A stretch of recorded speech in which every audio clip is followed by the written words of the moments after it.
శుక్లాం బ్రహ్మ విచారసార పరమాద్యాం జగద్వ్యాపినీం వీణా పుస్తకధారిణీమపయదాం జాడ్యాంధకారాపహాం హస్తే స్ఫాటికమాలికాం విదదతీం పద్మాసనే సంస్థితాం వందే తాం పరమేశ్వరీం భగవతీం బుద్ధిప్రదాం శారదాం.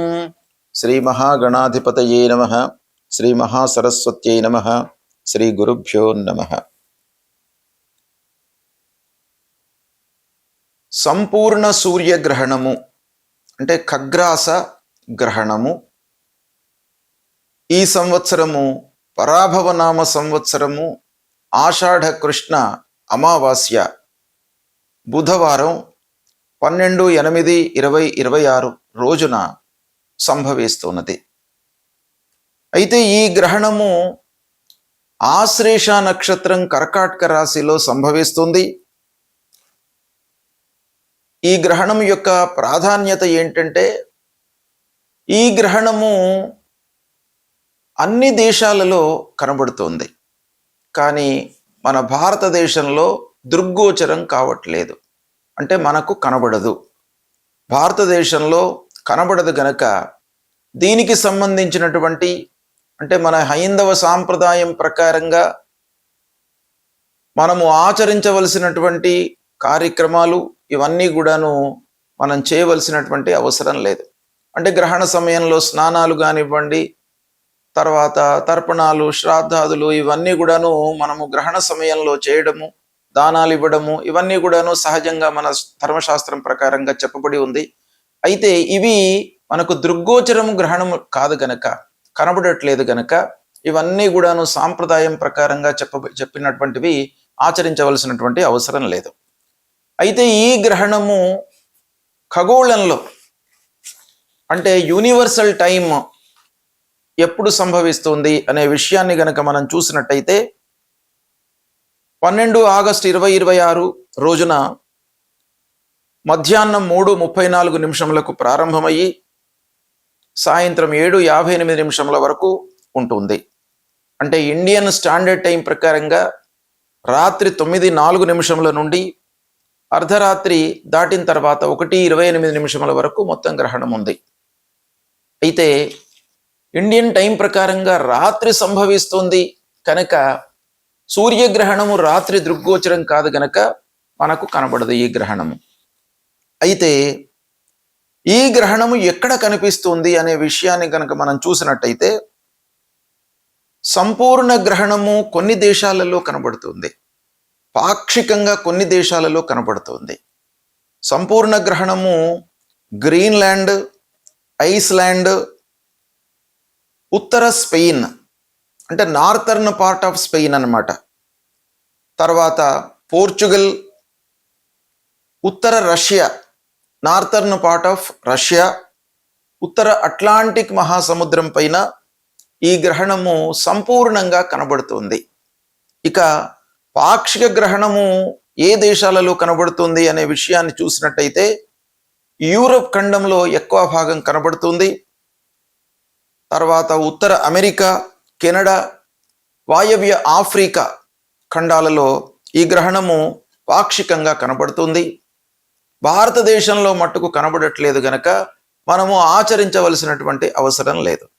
అయితే ఈ గ్రహణము మనకు కనబడకపోయినప్పటికీ గ్రహణము సంభవిస్తున్నటువంటి నక్షత్రము రాశి ప్రకారంగా 12 రాశుల వారికి ఈ గ్రహణం యొక్క ప్రభావము ఎఫెక్ట్ ఎలా ఉంటుంది అనే విషయాన్ని మట్టుకు మనం జాగ్రత్తగా గమనించాలి. ఈ గ్రహణం మూలకంగా కలిగేటువంటి ఫలితాలు మన ధర్మశాస్త్రంలో 3 నెలల వరకు, 6 నెలల వరకు అని కూడాను కొంతమంది ఋషులు చెప్పినారు గనక ఈ గ్రహణము నుండి 6 మాసాల వరకు మనం చెప్పబోయేటువంటి ఈ గోచార ఫలితాలు రాశి పరంగా ఉంటాయి అనేటువంటిది మనకు శాస్త్రం చెబుతోంది. గ్రహణ గోచార ఫలితాలను గనక మనం చూసినట్టయితే మన ధర్మశాస్త్రంలో మన జన్మరాశి నుండి 1, 12, 8, 4 స్థానాలలో గనక గ్రహణం సంభవించినట్టయితే ఈ గ్రహణ ప్రభావము ప్రతికూలంగా ఉంటుంది.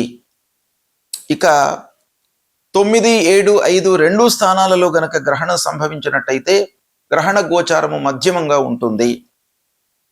11, 10, 6, 3 స్థానాలలో గనక గ్రహణం సంభవించినట్టయితే మన జన్మరాశి నుండి ఇది శుభప్రదంగా ఉంటుంది అని మన ధర్మశాస్త్రం చెప్తుంది. దీన్ని ఆధారంగా చేసుకొని ఫలితాలు ఎలా ఉన్నాయి ద్వాదశ రాశుల వారికి అనేటువంటి విషయాన్ని మనము తెలుసుకుందాం. సింహరాశి వారికి గ్రహణ గోచారం ఎలా ఉందో తెలుసుకుందాం. 12 ఆగస్టు 2026 బుధవారం రోజున సంపూర్ణ సూర్యగ్రహణము సంభవిస్తుంది. ఇది భారతదేశంలో కనబడట్లేదు. అయినప్పటికీ గ్రహస్థితి మూలకంగా అంటే సింహరాశిలో జన్మించినటువంటి వారికి ఈ గ్రహణము ఆశ్లేష నక్షత్రం కర్కాటక రాశిలో సంభవిస్తుంది కనుక ద్వాదశ స్థానంలో సంభవిస్తుంది. అంటే ద్వాదశ స్థానము గ్రహణ గోచార రీత్యా ప్రతికూలమైనటువంటి స్థానంగా చెప్పబడి ఉంది కనుక కొన్ని విషయాలలో మీరు జాగ్రత్తలు తీసుకోవడము అత్యవసరము. ఖర్చులు పెరుగుతాయి. విదేశ వ్యవహారాలలో అంటే ఇంపోర్ట్ ఎక్స్పోర్ట్ చేస్తున్నటువంటి వ్యాపారస్తులకు కొంత అనుకూలంగా ఉంది ఈ గ్రహణ గోచారము. తర్వాత విదేశీ ప్రయాణాలకు కూడాను అనుకూలమైనటువంటి సమయము. అయితే ఆరోగ్యంపై మట్టుకు మీరు చాలా శ్రద్ధ చూపాలి.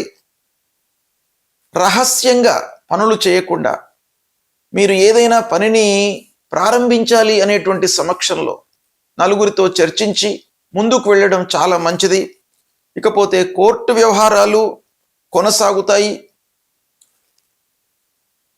ఆధ్యాత్మికంగా యాత్రలు ప్రయాణాలు చేసే సూచనలు కనబడుతున్నాయి. ఉద్యోగంలో ప్రెషర్ పెరుగుతుంది. అనవసరమైనటువంటి వివాదాలలోకి వెళ్లకుండా ఉండడం చాలా మంచిది. తద్వారా ఏమవుతుంది, అనవసరమైనటువంటి ఖర్చులు ముందుకు వస్తాయి. ఇక వ్యాపారస్తులు పెట్టుబడుల విషయం లోపల కొంత వాయిదా వేసుకోవడం మంచిది. తప్పని పరిస్థితిలో ఏదైనా మంచి విషయంలో మీరు పెట్టవలసి వస్తే కూలంకషంగా ఆలోచించి ముందుకు వెళ్ళడం మంచిది. అయితే ఒక శుభ సూచకం ఏంటంటే కుటుంబ సభ్యుల యొక్క సహాయ సహకారాలు మీకు ఈ సమయంలో బాగా కనబడుతున్నాయి కనుక ఓవరాల్గా చూసినట్టయితే సింహరాశి వారికి గ్రహణం మూలకంగా ప్రతికూల ఫలితాలు ఉన్నప్పటికీ కొన్ని విషయాలలో మీకు మంచి జరిగే సూచనలు కూడాను ఉన్నాయి. సద్వినియోగపరచుకోండి. 12 ఆగస్టు 2026 రోజున సంభవించేటువంటి సంపూర్ణ సూర్యగ్రహణము భారతదేశంలో కనబడట్లేదు గనుక విధి విధానాలను మనము పాటించవలసినటువంటి అవసరం లేదు. అయితే గ్రహణము అనగానే మనకు రాహు, కేతు, సూర్యుడు, చంద్రుడు వీటి మూలకంగానే గ్రహణం ఏర్పడుతుంది. మన శాస్త్రం ప్రకారంగా ఖగోళం లోపల కూడాను ఇదే సూచనలు కనబడతాయి కనుక వీటికి పరిహారాలు చేసుకోవాలి మనం. ఏంటి ముఖ్యంగా గ్రహణము అధమంగా ఉన్నటువంటి రాసులలో జన్మించినటువంటి వాళ్ళు అంటే జన్మరాశి నుండి 1, 12, 8, 4 స్థానాలు అధమ స్థానాలుగా చెప్పబడినవి గనుక ఈ అధమ స్థానాలలో గ్రహణం సంభవిస్తున్నటువంటి వాళ్ళు తప్పకుండా గ్రహణ శాంతి అంటే మహామృత్యుంజయ జపము, తర్వాత నాగపూజ, ఆధ్యాత్మిక పరమైనటువంటి గురువులను సందర్శించుకోవడము, నవగ్రహ శాంతి చేయించుకోవడము, నవగ్రహ స్తోత్ర పారాయణం చేయడము, గాయత్రి ఉపాసన చేయడము, విష్ణు ఆరాధన చేయడము, ఇలాంటి దైవికమైనటువంటి కార్యక్రమాలకు మీరు ప్రాధాన్యత ఇచ్చినట్టయితే గ్రహణం మూలకంగా జనించేటువంటి దుష్ప్రభావము తగ్గుతుంది. ముఖ్యంగా గ్రహణ పరిహారము ఏంటి అనంటే గురూపదేశమైనటువంటి ఏవైనా కూడా మంత్రాలు ఉన్నట్టయితే మీరు వాటిని ఈ గ్రహణానంతరము మీరు ఉచ్చరించుకోవడము లేదా పారాయణం చేయడము, జపించడము ఇవి చేసినట్టయితే తప్పకుండా మీకు మంచి ఫలితాలు కలుగుతాయి.